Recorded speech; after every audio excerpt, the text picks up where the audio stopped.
Hey, good morning, everybody. If you are watching this in the morning, as I am posting this, it is Labor Day. So hopefully a lot of you are sleeping in and you'll just watch this at your own leisure.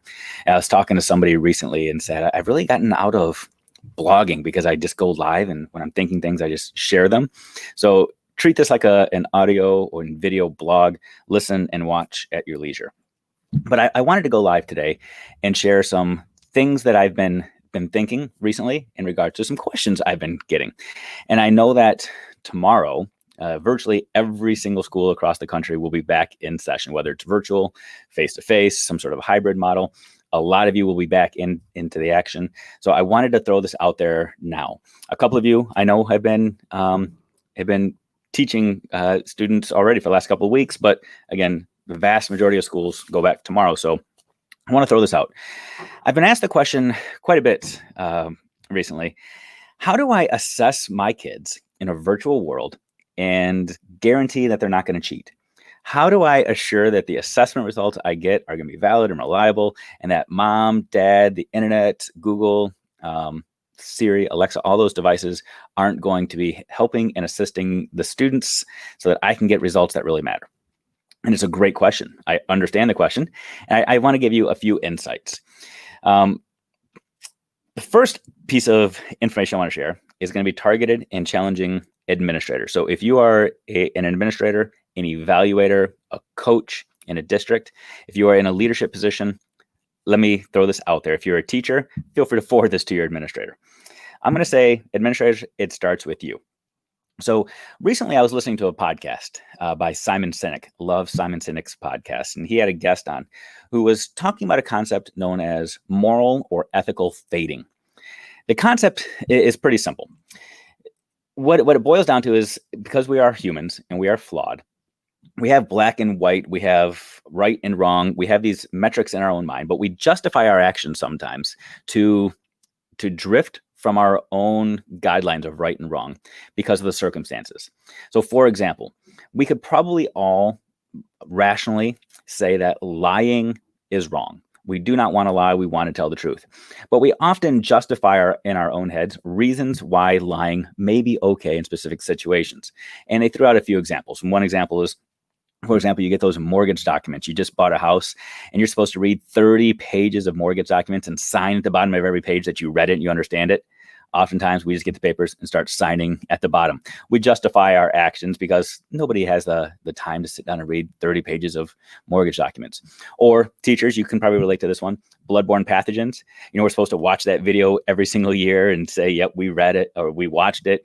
We didn't have other browsers open. We weren't out doing other things with it just playing in the background. Then we sign off and certify that we did it because in our minds, we justify it. We don't have time for bloodborne pathogens. So we justify some of our decisions and we take this moral drift away from what we truly believe to be right or wrong.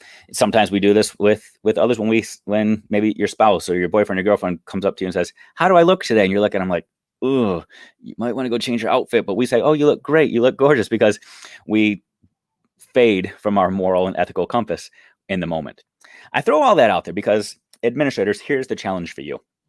We have created environments in our school that at times set our teachers, our educators up for this moral and ethical fading environment.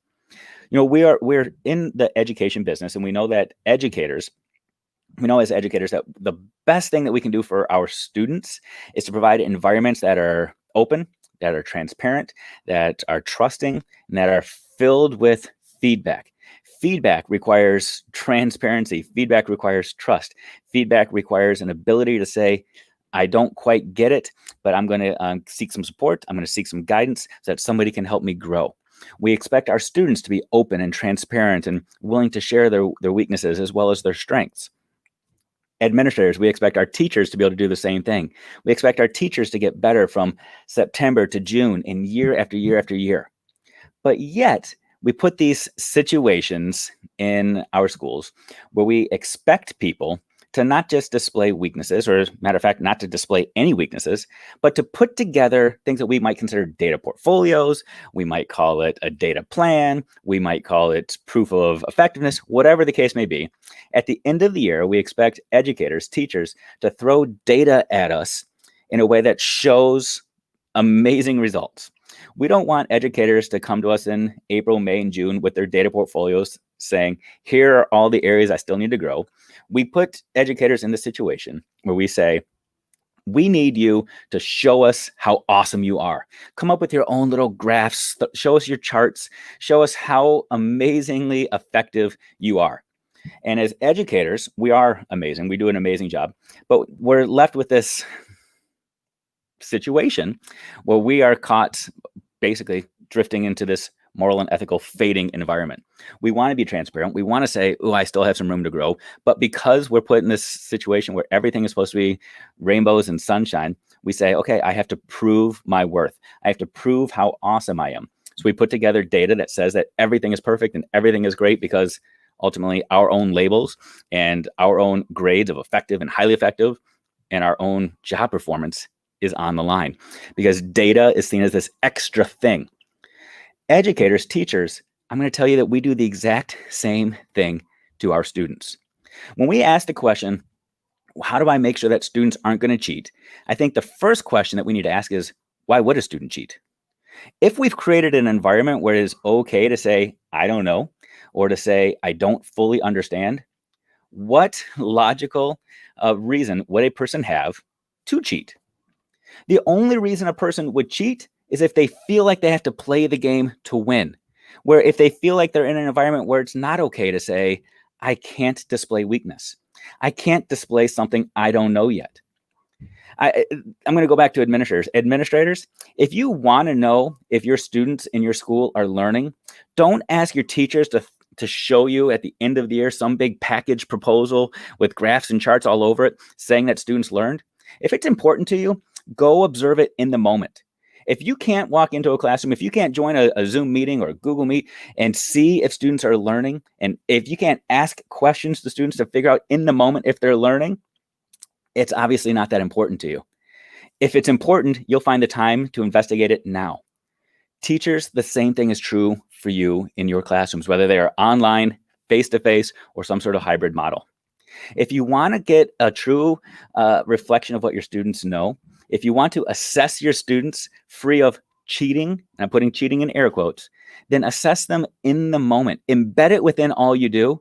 Don't create a separate standalone performance task that has all kinds of pressure to perform.